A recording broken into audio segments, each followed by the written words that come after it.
ശ്രദ്ധാപൂർവം നിന്ന് പരിശുദ്ധ സുവിശേഷം ശ്രമിക്കാം. സമാധാനം നിങ്ങളോടുകൂടെ. വിശുദ്ധ ലൂക്കാ അറിയിച്ച നമ്മുടെ കർത്താവ് മിശിഹായുടെ പരിശുദ്ധ സുവിശേഷം. ഹെറോദേസ് യൂദയ രാജാവായിരുന്ന കാലത്ത് അബിയായുടെ ഗണത്തിൽ സക്കറിയ എന്നു പേരുള്ള ഒരു പുരോഹിതൻ ഉണ്ടായിരുന്നു. അഹറോന്റെ പുത്രിമാരിൽ ഒരാളായിരുന്നു അവന്റെ ഭാര്യ. അവളുടെ പേര് എലീശുവ. ഇരുവരും ദൈവസന്നിധിയിൽ നീതിനിഷ്ഠരും കർത്താവിന്റെ സകല കൽപ്പനകളിലും പ്രമാണങ്ങളിലും കുറ്റമറ്റ വിധം ചരിക്കുന്നവരുമായിരുന്നു. അവർക്ക് സന്താനമില്ലായിരുന്നു, കാരണം എലീശുവ വന്ധ്യയായിരുന്നു. ഇരുവരും പ്രായം കവിഞ്ഞവരുമായിരുന്നു. തന്റെ ഗണത്തിന് നിശ്ചയിക്കപ്പെട്ടിരുന്ന ക്രമം അനുസരിച്ച് സക്കറിയ ദൈവസന്നിധിയിൽ പൗരോഹിത്യ ശുശ്രൂഷ നിർവഹിച്ചുകൊണ്ടിരിക്കെ പൗരോഹിത്യ ആചാരപ്രകാരം കർത്താവിന്റെ വിശുദ്ധ സ്ഥലത്ത് പ്രവേശിച്ച് ധൂപമർപ്പിക്കുവാൻ സക്കറിയായ്ക്ക് കുറി വീണു. ധൂപാർപ്പണ സമയം ജനം മുഴുവൻ വെളിയിൽ പ്രാർത്ഥിച്ചുകൊണ്ടിരുന്നു. കർത്താവിന്റെ ദൂതൻ ധൂപാർപ്പണത്തിന്റെ വലതുവശത്ത് ധൂപപീഠത്തിന്റെ വലതുവശത്ത് നിൽക്കുന്നതായി സക്കറിയായ്ക്ക് കാണപ്പെട്ടു. ദൂതനെ കണ്ട് സക്കറിയ അസ്വസ്ഥനാകുകയും ഭയാധീനനാകുകയും ചെയ്തു. ദൂതൻ അവനോട് പറഞ്ഞു, സക്കറിയ ഭയപ്പെടേണ്ട, കാരണം നിന്റെ പ്രാർത്ഥന കേൾക്കപ്പെട്ടിരിക്കുന്നു. നിന്റെ ഭാര്യ എലീശുവ നിനക്ക് ഒരു പുത്രനെ പ്രസവിക്കും. നീ അവന് യോഹന്നാൻ എന്ന് പേര് വിളിക്കണം. നിനക്ക് സന്തോഷവും ആനന്ദവും ഉണ്ടാകും. അനേകർ അവന്റെ ജനനത്തിൽ ആഹ്ലാദിക്കും. അവൻ കർത്താവിന് മുമ്പിൽ വലിയവനായിരിക്കും. വീഞ്ഞോ ലഹരി പാനീയങ്ങളോ അവൻ കുടിക്കുകയില്ല. അമ്മയുടെ ഉദരത്തിൽ വെച്ച് തന്നെ അവൻ പരിശുദ്ധാത്മാവാൽ നിറയും. ഇസ്രായേൽ മക്കളിൽ അനേകരെ തങ്ങളുടെ ദൈവമായ കർത്താവിലേക്ക് അവൻ തിരികെ കൊണ്ടുവരും. പിതാക്കന്മാരുടെ ഹൃദയങ്ങളെ മക്കളിലേക്കും അനുസരണമില്ലാത്തവരെ നീതിനിഷ്ഠരുടെ വിവേകത്തിലേക്കും തിരികെ കൊണ്ടുവരാനും രൂപീകൃതമായ ഒരു ജനത്തെ കർത്താവിന് വേണ്ടി ഒരുക്കാനും ഏലിയായുടെ ചൈതന്യത്തോടും ശക്തിയോടും കൂടെ അവൻ കർത്താവിന്റെ മുമ്പേ പോകും. സക്കറിയ ദൂതനോട് ചോദിച്ചു, ഞാനിത് എങ്ങനെ അറിയും? ഞാൻ വൃദ്ധനാണ്, എൻ്റെ ഭാര്യ പ്രായം കവിഞ്ഞവളുമാണ്. ദൂതൻ അവളോട് മറുപടി പറഞ്ഞു, ഞാൻ ദൈവസന്നിധിയിൽ നിൽക്കുന്ന ഗബ്രിയേലാണ്. നിന്നോട് സംസാരിക്കാനും ഈ സദ്വാർത്ത നിന്നെ അറിയിക്കാനും ഞാൻ അയക്കപ്പെട്ടിരിക്കുന്നു. ഇതാ, ഇവ സംഭവിക്കുന്ന ദിവസം വരെ നീ നിശബ്ദനും സംസാരിക്കാൻ കഴിവില്ലാത്തവനുമായിരിക്കും. എന്തെന്നാൽ യഥാകാലം പൂർത്തിയാകാനിരിക്കുന്ന എൻ്റെ വാക്കുകൾ നീ വിശ്വസിച്ചില്ല.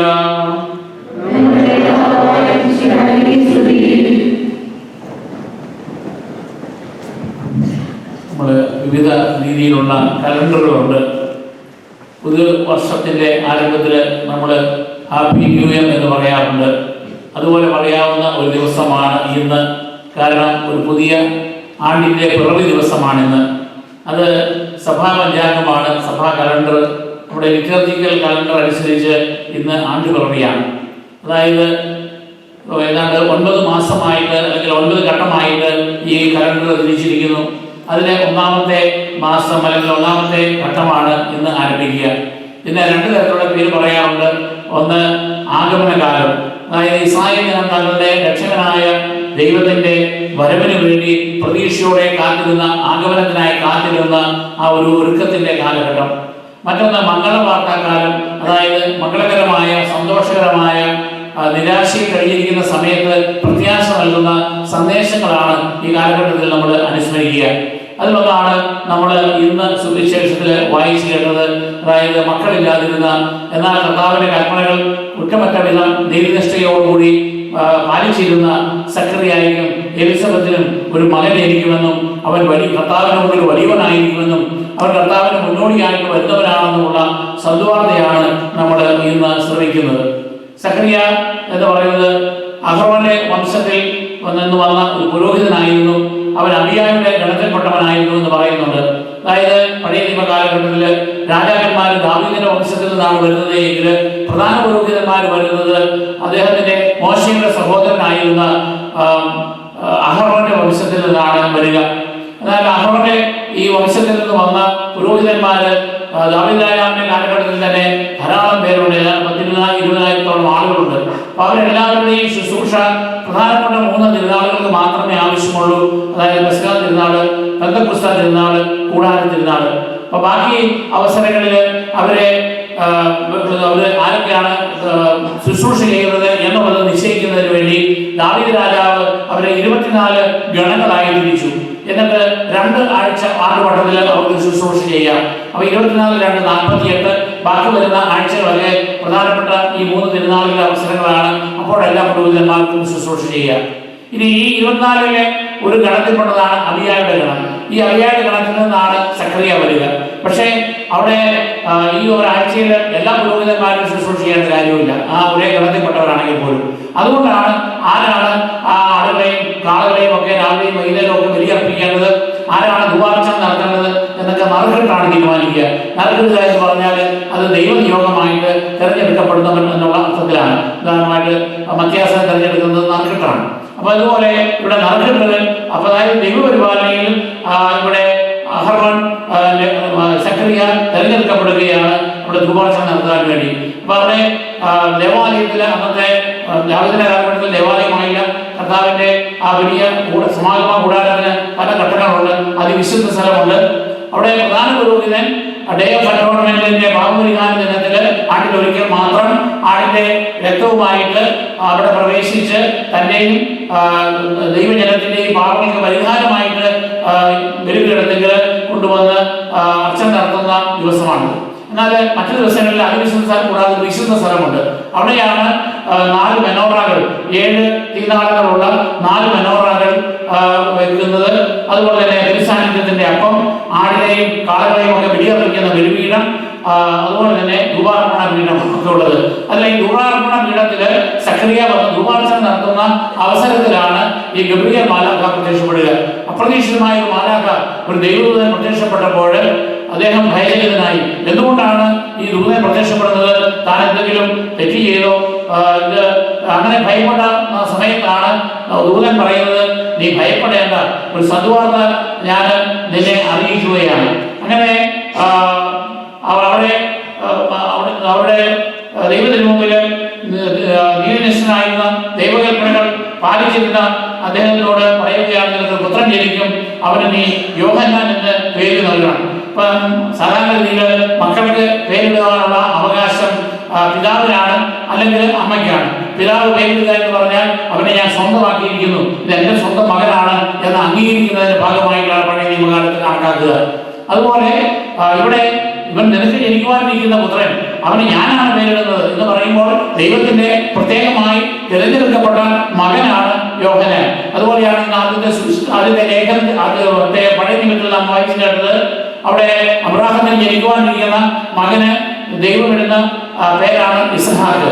അപ്പൊ അങ്ങനെ ദൈവം പേരിടുന്ന, അല്ലെങ്കിൽ അബ്രാഹത്തിന് സാറായിക്കും ഒക്കെ നീ അബ്രാഹാം അല്ലായിരിക്കും മുതൽ അബ്രാഹാം ആയിരിക്കും, സാറായി അല്ല സാറ ആയിരിക്കും, അങ്ങനെ ചിലർക്ക് പേര് മാറ്റി കൊടുക്കുന്നുണ്ട്. നമ്മുടെയൊക്കെ മാമോദീസ സ്വീകരിക്കുന്ന അവസരത്തിൽ നമുക്ക് മാമോദീസ പേരുണ്ട്. അതായത് കർത്താവിന്റെ പ്രതിനിധിയായിട്ട് പുരോഹിതന് മാമോദീസ മുക്കുന്ന സമയത്ത് നമ്മുടെ ഒരു പേരിടും, അല്ലെങ്കിൽ പേര് വിളിക്കും. ആ പേര് നമ്മുടെ പരമ്പരാഗതമായിട്ട് കിട്ടുന്ന നമ്മുടെ വല്യമ്മമാരുടെ ഒക്കെ പേരാണ്. പക്ഷെ ദൈവം നിന്നെ സ്വന്തമാക്കിയിരിക്കുന്നു, നീ ദൈവത്തിന്റെ മകനായി മാറിയിരിക്കുന്നു എന്ന് കൂടി അത് സൂചിപ്പിക്കുകയാണ്. യോഹന്നാൻ എന്ന പേരിന്റെ അർത്ഥം ദൈവം കാരുണ്യം കാണിച്ചിരിക്കുന്നു എന്നുള്ളതാണ്. അതായത് ദൈവത്തിന്റെ കരുണ സക്കറിയായ്ക്കും എലിസബത്തിനും ഇസ്രായേൽ ജനത്തിനും ലോകം മുഴുവനുമായും കരുണ കാണിച്ചുകൊണ്ട് വളരുന്ന മകനായിരിക്കും എന്നുള്ളത് പറയുകയാണ്. ഇനി ഈ ശിശുവിനെ പറ്റി ചില പ്രവചനങ്ങൾ ഈ ഗബ്രിയേൽ മാലാഖ നടത്തുന്നുണ്ട്. അതായത് ഇവൻ ദൈവസന്നിധിയിൽ വലിയവനായിരിക്കും, ഇവന് നസ്രയീൽ വ്രതമുള്ളവനായിരിക്കും. അതായത് അവൻ മദ്യവീഞ്ഞോ ലഹരിപാനീയങ്ങളോ കുടിക്കുകയില്ല. നസ്രയീൽ വ്രതം എന്ന് പറഞ്ഞാൽ ഒരു മുടി മുറിക്കുകയില്ല, മുടി താടിയൊക്കെ നീട്ടും, ശവശരീരത്തിലെ തൊടാൻ പാടില്ല. അപ്പൊ സന്യാസരും വൈദികരും ഒക്കെ വ്രതമെടുക്കുന്നു. അതായത് ദാരിദ്ര്യം, അനുസരണം, കന്യാവ്രതം അല്ലെങ്കിൽ ചാസ്ത്രി എന്ന വ്രതമെടുക്കുന്നത് പോലെ വ്രതമെടുത്ത് അനുഷ്ഠിക്കുന്ന ചില സന്യാസിമാരായിട്ടുള്ള അല്ലെങ്കിൽ ആ രീതിയിലുള്ള ആളുകളുണ്ടായിരുന്നു. അങ്ങനെ ഉള്ള ആളായിട്ടായിരിക്കും ഇവൻ വളരുക. അതിന് പരമ്പരാഗതമായിട്ടുള്ള ഒരു വിശ്വാസം ഇതാണ്. നമുക്കറിയാം, ഈശോ ജനിച്ച അവസരത്തിൽ അന്നത്തെ മഹാനായിരുന്ന ഹെറോദോസ് രാജാവ് പൂജ രാജാക്കന്മാർ വന്നപ്പോൾ എവിടെയാണ് യൂതന്മാർക്ക് രാജാവായിട്ട് ജനിച്ചിരിക്കുന്നവൻ, ആ ശിശുവിനെ കാണാനുണ്ട്, ആരാധിക്കാനാണ് ഞങ്ങൾ വന്നത് എന്ന് പറയുമ്പോൾ ഹെരോദോസ് ഭയരഹിതനായി. കാരണം ഹെരോദോസ് ഒരു മിശ്ര വർഗത്തിൽപ്പെട്ടവനാണ്. ഇതുമായ വർഗത്തിന്റെയും യഹൂദന്റെയും സങ്കരവർഗത്തിൽപ്പെട്ട രാജാവാണ്. ദാവീദിന്റെ വംശത്തിൽപ്പെട്ടവനല്ല. അതേസമയത്ത് അഗസ്റ്റസ് സീസറിന്റെ കൽപ്പന പ്രകാരം രാജാവായവനാണ് യൂദയായിലെ. അപ്പൊ അതുകൊണ്ട് ഈ ഹെരോദോസ് രാജാവ് ഭയരഹിതനായി. അതുകൊണ്ട് ഈ ശിശുവിനെ വധിക്കാൻ വേണ്ടി 2 വയസ്സിൽ താഴെ പ്രായമുള്ള കുഞ്ഞുങ്ങളെല്ലാം വധിക്കാൻ തീരുമാനിക്കുന്നു. ഈ അവസരത്തില് സ്നാപകയോഹന്നാൻ 2 വയസ്സിൽ താഴെയുള്ള കുഞ്ഞാണ്. സ്നാപകയോഹന്നാൻ മാതാപിതാക്കന്മാരോ പ്രായമുള്ളവരാണ്. അവരെ കൊണ്ട് യൂദയായിൽ നിന്ന് ഈജിപ്തിലേക്കൊക്കെ ഒളിച്ചോടി പോകാൻ പറ്റത്തില്ല. അപ്പൊ അതുകൊണ്ട് അവര് കുമരാൻ കേവ്സ് എന്ന് പറയുന്ന, അതായത് ഡെൽസിയുടെ അടുത്തുള്ള മലകളിലുള്ള ഗുഹകളുണ്ട്. അവിടെ എസ്എൻഎസ് എന്ന് പറയുന്ന യഥാർത്ഥ പുരോഹിതന്മാർ എന്ന് പറഞ്ഞാൽ ദൈവത്തിന്റെ ആ രക്ഷകന്റെ വരവിന് വേണ്ടി കൃത്യമായി ഒരുങ്ങിയിരിക്കുന്ന, അതായത് കുറെയൊക്കെ മാനിപ്പുലേറ്റ് ചെയ്ത പ്രധാന പുരോഹിതനുമായവരായിരുന്നു അന്ന് ജെറുസലേമിൽ ഉണ്ടായിരുന്നത്. കാരണം ഹെരോദോസ് രാജാവിന്റെ അംഗീകാരത്തോടു കൂടി അവർക്ക് ഭരിക്കാൻ പറ്റത്തുള്ളൂ. എന്നാൽ യഥാർത്ഥത്തിലുള്ള രക്ഷകന്റെ വരവിന് വേണ്ടി കൃത്യമായി വ്രതമെടുത്ത് പ്രാർത്ഥിച്ചുകൊണ്ടിരുന്ന ഒരു ഗ്രൂപ്പായിരുന്നു എസ്എൻഎസ് കമ്മ്യൂണിറ്റി. അപ്പോൾ ഈ എസ്എൻഎസ് കമ്മ്യൂണിറ്റിയിലേക്ക് സക്കറിയായും പുരോഹിതനായിരുന്നതുകൊണ്ട് അദ്ദേഹം എലിസബത്തിനെയും കൂട്ടി ഈ കൊച്ചിനെയും കൂട്ടി ഒളിച്ചോടി. കാരണം അവർ വാർദ്ധക്യത്തിലെത്തി. അതുകൊണ്ട് ഈ സന്യാസിമാരെ ഏൽപ്പിച്ച ശേഷമാണ് അവർ മരിക്കുക. അപ്പൊ അതുകൊണ്ട് ചെറുപ്പം മുതലേ സന്യാസിമാരായിട്ടുള്ള പുരോഹിതന്മാരാണ് ഈ യോഹന്നാനെ വളർത്തിയെടുത്തത്. അതുകൊണ്ടാണ് അവന് നസീറായിട്ട് വ്രതമുള്ളവനായിട്ട് വളരുവാൻ ഒരു പക്ഷേ പരിശീലനം കിട്ടിയതും അങ്ങനെ ആയിരുന്നതും എന്നുള്ള പരമ്പരാഗതമായ ഒരു വിശ്വാസമുണ്ട്. ഇനി മറ്റൊന്ന് പറയുന്നു, അവന് പരിശുദ്ധാത്മാവിനാൽ നിറയും. അമ്മയുടെ ഉദരത്തിൽ വെച്ച് തന്നെ, അതായത് മറിയം എലിസബത്തിനെ സന്ദർശിക്കുവാൻ പോകുന്ന അവസരത്തില് എലിസബത്തിന്റെ ഉദരത്തില് ശിശു ദൈവാനുഗ്രഹത്താൽ പരിശുദ്ധാത്മാവിനാൽ നിറഞ്ഞ് കുതിച്ചു ചാടുന്നുണ്ട്. അങ്ങനെ സാവൻ അമ്മയുടെ ഉദരത്തിൽ വെച്ച് തന്നെ പരിശുദ്ധാത്മാവിനാൽ നിറഞ്ഞ് സ്നാനപ്പെട്ടവനായി മാറി. അങ്ങനെ അവൻ അനേകരെ ദൈവത്തിലേക്ക് മടക്കിക്കൊണ്ടുവരും. അവൻ ഏലിയാവിന്റെ ചൈതന്യത്തോട് ശക്തിയോടും കൂടി തിരിച്ചു വരും. ഏലിയ പ്രവാചകന്റെ ഒരു പ്രത്യേകത, അദ്ദേഹം മരണം അറിഞ്ഞിട്ടില്ല.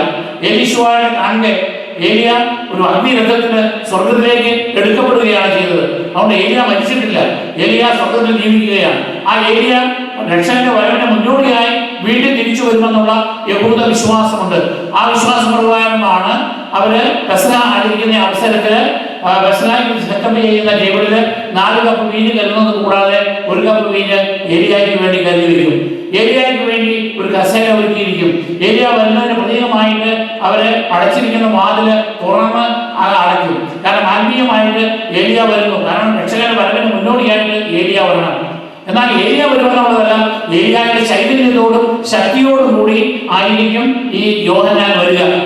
അതുകൊണ്ട് ആ ചൈതന്യമാണ് സ്നാപക യോഹന്നാനിൽ പ്രവർത്തിക്കുക. എന്നാൽ ഇവിടെ അപ്രതീക്ഷിതമായിട്ട് തന്റെ ഭാര്യയ്ക്ക് പ്രായം കഴിഞ്ഞു, തനിക്കും പ്രായം വേറെയായി, ഇനി ഒരു മകൻ ജനിക്കും എന്ന് പറഞ്ഞാൽ സക്രിയയെ വിശ്വസിക്കാൻ പറ്റുന്നില്ല. നമുക്ക് പെട്ടെന്ന് ഒരു ലോട്ടറി അടിച്ചാൽ അല്ലെങ്കിൽ അപ്രതീക്ഷിതമായിട്ട് എന്തെങ്കിലും ഒന്ന് സംഭവിച്ചാൽ, ഒരു അപകടമാണെങ്കിലും ഒക്കെ നമ്മൾ ഓനോ എന്ന് പറയുന്ന ഒരു സ്വാഭാവികമായ ഒരു പ്രതികരണം എന്ന് പറയുന്നത് പോലെയാണ് സക്രിയ എന്ന് പറയുന്നത്. ഞാൻ തന്നെ വിശ്വസിക്കും, ഇത് മനുഷ്യസഹജമായ രീതിയിൽ അസംഭവ്യമാണ്. അപ്പൊ എന്നാൽ ദൈവത്തിന് എല്ലാം സാധ്യമാണ്. അതുകൊണ്ട് ഒരു അടയാളം കൊടുക്കുകയാണ്. അതൊരു ശിക്ഷ എന്നതിനേക്കാൾ കൂടുതൽ തന്നെ ശ്രമിക്കാനായിട്ട് ഈ വിശുദ്ധ സ്ഥലത്തിന്റെ വെളിയില്, അതിന്റെ മിനിക്കും വെളിയില് അനേകം ആളുകൾ ഈ പുരോഹിതൻ വിശുദ്ധ സ്ഥലത്ത് രൂപാർച്ചന നടത്തിയിട്ട് തങ്ങളെ ആശീർവദിക്കാനായിട്ട് വരുന്നതിന് വേണ്ടി പ്രതീക്ഷയോടെ കാത്തിരിക്കുകയാണ്. അങ്ങനെ അവരെല്ലാം ഈ പുരോഹിതന്റെ വരവ് വൈകുന്നത് കണ്ട് ഇങ്ങനെ ആകാംക്ഷയോടെ കാത്തിരിക്കുമ്പോൾ അവരുടെ ഇടയിൽ ചെന്ന് എനിക്കൊരു മാലാഖ പ്രത്യക്ഷപ്പെട്ടു, എനിക്കിനി ഒരു മകൻ ജനിക്കും എന്നൊക്കെ പറഞ്ഞാൽ അവർ ഉച്ചിച്ച് തെളിഞ്ഞുള്ളൂ, അവർ വിശ്വസിക്കുക.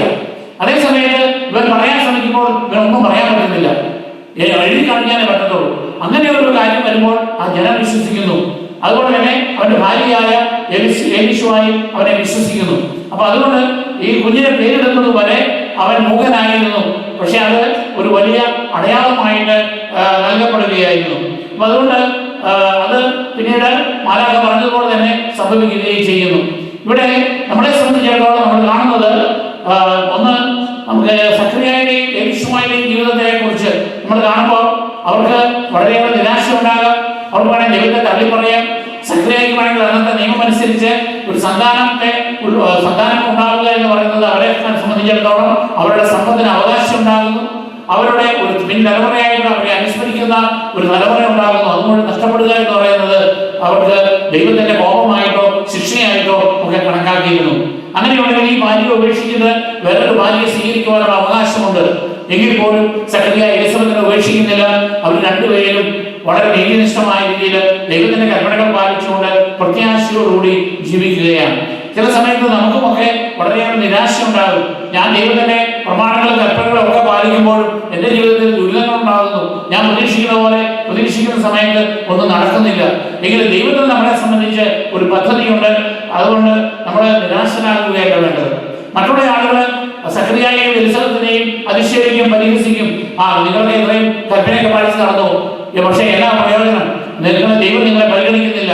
നീയൊക്കെ പള്ളിക്ക് വേണ്ടിയിട്ടൊക്കെ കഷ്ടപ്പെടുന്നുണ്ട്, അല്ലെ പാവങ്ങളെ ഒരുപാട് സഹായിക്കുന്നുണ്ട്, നിനക്ക് നിന്നാണ് കിട്ടുന്നത്. അതേസമയത്ത് ഒന്നും ചെയ്യാതെ അച്ഛന്മാരും മെത്രന്മാരും കുറ്റം പറഞ്ഞ് ഞങ്ങള് തോന്നിവാസം ഇഷ്ടംപോലെ അഴിമതി കാണിച്ച് നടക്കുന്നത്, ഞങ്ങളൊക്കെ സുഖസുഭിക്ഷമായിട്ട് ജീവിക്കുന്നു, ദുഷ്ടനെ മല പോലെ വളർത്തുന്ന പോലെ. ഇതൊക്കെയാണ് നമ്മൾ സാധാരണ ചിന്തിക്കുക.